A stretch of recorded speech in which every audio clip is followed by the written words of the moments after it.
Hello everyone, welcome back to our channel ఎలం study circle. ఏపీపీఎస్సీకి సంబంధించి హిస్టరీలో భాగంగా కొన్ని మోస్ట్ ఇంపార్టెంట్ బిట్స్తో part 1, part 2, part 3 and part 4కి సంబంధించిన వీడియోస్ అనేవి ఆల్రెడీ అప్లోడ్ చేయడం జరిగింది. ఆ వీడియోస్ని ఇంకా ఎవరైనా చూడని వాళ్ళు ఉంటే వాటి లింక్స్ అనేవి డిస్క్రిప్షన్లో ఇస్తాను, చూడండి. లేదంటే మన ఛానల్లో ఒకసారి చెక్ చేసుకున్నా కూడా మీరు అక్కడ నుంచి కూడా వీడియోస్ చూడొచ్చు.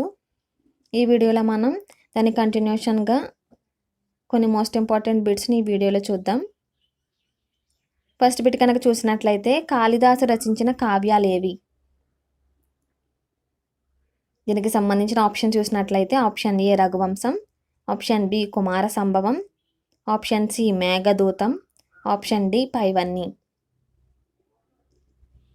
దీనికి సంబంధించిన ఆన్సర్ కనుక చూసినట్లయితే కాళిదాసు రచించిన కావ్యాలు రఘువంశం, కుమార సంభవం, మేఘదూతం. ఈ మూడు కూడా కాళిదాసు రచించిన కావ్యాలు. అంటే దీనికి సంబంధించిన ఆన్సర్ ఆప్షన్ డి పైవన్నీ కూడా. కాళిదాసు గుప్తుల కాలంలో ప్రసిద్ధి చెందిన కవి. అలాగే ఇతని యొక్క బిరుదు వచ్చేసి ఇండియన్ షేక్స్పియర్. నెక్స్ట్ క్వశ్చన్ చూద్దాం. హర్షవర్ధనుడు సంబంధించి క్రింది వాటిలో సరైన దానిని గుర్తించండి. దీనికి సంబంధించిన ఆప్షన్ చూసినట్లయితే ఆప్షన్ ఏ ఈయన పుష్యభూతి వంశానికి చెందినవాడు, ఆప్షన్ బి ఈయన పరిపాలనా కాలం క్రీస్తు శకం 606 నుండి 647 వరకు, ఆప్షన్ సి హర్షవర్ధనుని బిరుదులు 3వ అశోకుడు, శిలాదిత్య, రాజపుత్ర, ఆప్షన్ డి పైవన్నీ కూడా సరైనవే. దీనికి సంబంధించిన ఆన్సర్ కనుక చూసినట్లయితే హర్షవర్ధనుడికి సంబంధించి హర్షవర్ధనుడు పుష్యభూతి వంశానికి చెందినవాడు, ఇది సరైనదే. అలాగే ఈయన పరిపాలనా కాలం వచ్చేసి క్రీస్తు శకం 606 నుండి 647 వరకు అనేది కూడా సరైనదే. హర్షవర్ధనుని బిరుదులు వచ్చేసి 3వ అశోకుడు, శిలాదిత్య మరియు రాజపుత్ర, ఇది కూడా సరైనదే. అంటే దీనికి సంబంధించిన ఆన్సర్ ఆప్షన్ డి పైవన్నీ కూడా సరైనవే. నెక్స్ట్ క్వశ్చన్ చూద్దాం. హర్ష చరిత్ర, కదంబరి, పార్వతీ పరిణయం అనే పుస్తకాలను ఎవరు రచించారు? దీనికి సంబంధించిన answer option B Banabhatta. Harshacharita, Kadambari, Parvati పరిణయం అనే పుస్తకాలను బాణభట్ట రచించారు. నెక్స్ట్ క్వశ్చన్ చూద్దాం. సియూకి అనే గ్రంథాన్ని ఎవరు రచించారు? దీనికి సంబంధించిన answer option A Hiuen Tsang. Hiuen Tsang Si Yu Ki అనే గ్రంథాన్ని రచించారు. నెక్స్ట్ క్వశ్చన్ చూద్దాం. ఈ క్రింది వాటిలో సరైన దానిని గుర్తించండి. దీనికి సంబంధించిన ఆప్షన్ చూసినట్లయితే ఆప్షన్ 1 హర్షవర్ధనుని కాలంలో ప్రధాన వృత్తి వ్యవసాయం, ఆప్షన్ 2 వీరి కాలంలో భూమి శిస్తు 1/6వ వంతు వసూలు చేసేవారు, ఆప్షన్ 3 వీరి కాలంలో విదేశాలకు ఎక్కువగా సుగంధ ద్రవ్యాలను ఎగుమతి చేసేవారు. దీనికి సంబంధించిన ఆప్షన్ చూసినట్లయితే ఆప్షన్ ఏ 1, 2 సరికావు, 3 సరైనది, ఆప్షన్ బి 1, 2 సరైనవి, ఆప్షన్ సి 1 మాత్రమే సరైనది, 2, 3 సరికాదు, ఆప్షన్ డి 1, 2, 3లు సరైనవి. దీనికి సంబంధించిన ఆన్సర్ కనుక చూసినట్లయితే హర్షవర్ధనుని కాలంలో ప్రధాన వృత్తి వ్యవసాయం అనేది సరైనది. అలాగే వీరి కాలంలో భూమి శిస్తు అనేది 1/6వ వంతు వసూలు చేసేవారు, ఇది కూడా సరైనదే. అలాగే వీరి కాలంలో విదేశాలకు ఎక్కువగా సుగంధ ద్రవ్యాలను ఎగుమతి చేసేవారు, ఇది కూడా సరైన సమాధానమే. అంటే దీనికి సంబంధించిన ఆన్సర్ ఆప్షన్ డి 1, 2, 3లు సరైనవి. నెక్స్ట్ క్వశ్చన్ చూద్దాం. గ్రామ స్థాయిలో పన్ను వసూలు చేయడానికి హర్షవర్ధనుని కాలంలో నియమించిన అధికారుల పేర్లేమిటి? దీనికి సంబంధించిన ఆన్సర్ ఆప్షన్ ఏ అక్షపటలిక కరణిక. గ్రామ స్థాయిలో పన్ను వసూలు చేయడానికి హర్షవర్ధనుని కాలంలో నియమించిన అధికారుల పేర్లు వచ్చేసి అక్షపటలిక కరణిక. నెక్స్ట్ క్వశ్చన్ చూద్దాం. హర్షవర్ధనుని ఓడించిన బాదామి చాళుక్య రాజు ఎవరు? దీనికి సంబంధించిన ఆన్సర్ ఆప్షన్ ఏ 2వ పులకేశి. హర్షవర్ధనుని ఓడించిన బాదామి చాళుక్యుల రాజు 2వ పులకేశి.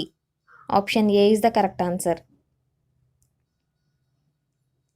నెక్స్ట్ క్వశ్చన్ చూద్దాం. హర్షవర్ధనుడు ప్రతి 5 సంవత్సరాలకు ఒకసారి మహామోక్ష పరిషత్ని ఎక్కడ నిర్వహించేవాడు? దీనికి సంబంధించిన ఆప్షన్ చూసినట్లయితే option A Kannauj, option B Dwarka, option C Prayag, option D పైవన్నీ. దీనికి సంబంధించిన ఆన్సర్ కనుక చూసినట్లయితే హర్షవర్ధనుడు ప్రతి 5 సంవత్సరాలకు ఒకసారి మహామోక్ష పరిషత్ని కనోజ్, ద్వారక, ప్రయాగ ఇక్కడ ఈ ప్లేస్లో నిర్వహించేవారు. ఈ మహామోక్ష పరిషత్తులు అనేవి హర్షవర్ధనుడు 6 నిర్వహించాడు.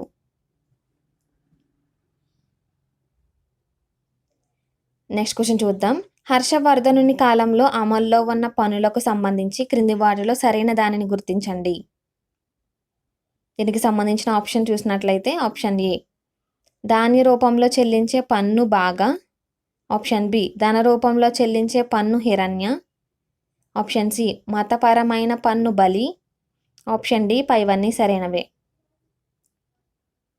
దీనికి సంబంధించిన ఆన్సర్ కనుక చూసినట్లయితే హర్షవర్ధనుని కాలంలో అమలులో ఉన్న పన్నులనేవి ధాన్య రూపంలో చెల్లించే పన్నును బాగా అంటారు, ఇది సరైనదే. అలాగే ధన రూపంలో చెల్లించే పన్ను హిరణ్య, ఇది కూడా సరైనదే. ఆప్షన్ సి వచ్చేసి మతపరమైన పన్ను అనేది కూడా సరైనదే. అంటే దీనికి సంబంధించిన ఆన్సర్ ఆప్షన్ డి పైవన్నీ సరైనవే. హర్షవర్ధనుని కాలంలో అమల్లో ఉన్న పన్నులు ధాన్య రూపంలో చెల్లించే పన్ను బాగా, ధన రూపంలో చెల్లించేది హిరణ్య, మతపరమైన పన్ను వచ్చేసి బలి. నెక్స్ట్ క్వశ్చన్ చూద్దాం. ప్రియదర్శిని, నాగనంద, రత్నావళి అనే పుస్తకాలు రచించింది ఎవరు? దీనికి సంబంధించిన ఆన్సర్ ఆప్షన్ ఏ హర్షవర్ధనుడు.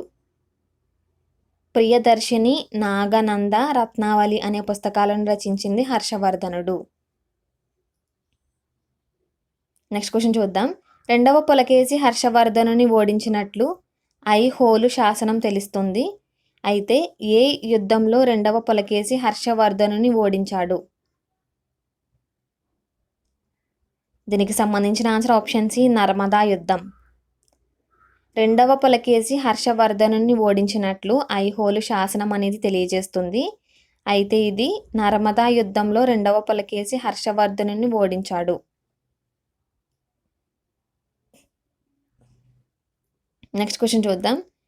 ఎవరి ప్రోద్బలంతో హర్షవర్ధనుడు మహాయాన బౌద్ధ మతాన్ని స్వీకరించాడు? దీనికి సంబంధించిన ఆన్సర్ ఆప్షన్ ఏ హ్యుయాన్సాంగ్. హ్యుయాన్సాంగ్ ప్రోత్సాహంతో హర్షవర్ధనుడు మహాయాన బౌద్ధ మతాన్ని స్వీకరించాడు. హర్షవర్ధనుడు మొదట్లో మహాశివుడి భక్తుడు. నెక్స్ట్ క్వశ్చన్ చూద్దాం. హర్షవర్ధనుడు ఒరిస్సాని ఆక్రమించి బౌద్ధ భిక్షువైన జయసేనుడికి ఎన్ని పట్టణాలు బహుమతిగా ఇచ్చాడు? దీనికి సంబంధించిన ఆన్సర్ ఆప్షన్ బి 80 పట్టణాలు. హర్షవర్ధనుడు ఒరిస్సాని ఆక్రమించి బౌద్ధ భిక్షువైన జయసేనుడికి 80 పట్టణాలు బహుమతిగా ఇచ్చాడు. నెక్స్ట్ క్వశ్చన్ చూద్దాం. నలంద విశ్వవిద్యాలయాన్ని ప్రపంచ ప్రఖ్యాత బౌద్ధ విశ్వవిద్యాలయంగా మార్చింది ఎవరు? దీనికి సంబంధించిన ఆన్సర్ ఆప్షన్ సి హర్షవర్ధనుడు. నలంద విశ్వవిద్యాలయాన్ని ప్రపంచ ప్రఖ్యాత బౌద్ధ విశ్వవిద్యాలయంగా మార్చింది హర్షవర్ధనుడు. నెక్స్ట్ క్వశ్చన్ చూద్దాం. కన్నౌజ్ పాలకుడు హర్షవర్ధనుని జీవిత చరిత్ర అయిన హర్షచరితాన్ని అతని ఆస్థాన కవి బాణభట్ట ఏ భాషలో రచించాడు? దీనికి సంబంధించిన ఆన్సర్ ఆప్షన్ బి సంస్కృతం.